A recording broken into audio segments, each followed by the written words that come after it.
સાવરકુંડલાના આંગણે પધાર્યા મહાભારત સિરિયલના ભીષ્મ પિતામહ.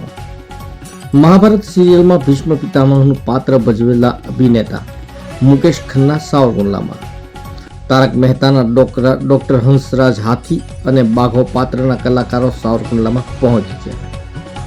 સાવરકુંડલાના મેલડીધામ મંદિરે ટીવી સિરિયલના કલાકારો પહોંચ્યા.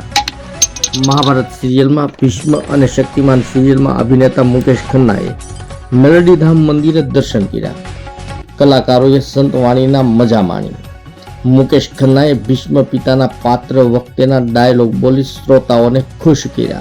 मुझे मेरे उड़ने का लाइसेंस छीन लिया है सरकार ने, सो मुझे गाड़ी से जाना पड़ता है और अभी भी 1 घंटे की ड्राइव है, फिर राजकोट में जाके सर सभी की रिक्वेस्ट है, एक आपका कोई भी डायलॉग आधार ही नहीं इससे मैं ये सजा का मुंह कीन लेता हूँ.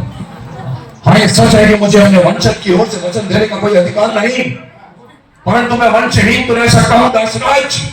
इसलिए मैं गंगा पत्र दारुपथ चारों दिशाओं धरती और आकाश को साक्षी मानकर आज ये प्रतिज्ञा करता हूँ, आजीवन ब्रह्मचारी रहूंगा, जीवन पर विवाह नहीं करूंगा, वंशहीन ही जीऊंगा और वंशहीन ही मरूंगा. ये मेरी अखंड प्रतिज्ञा है.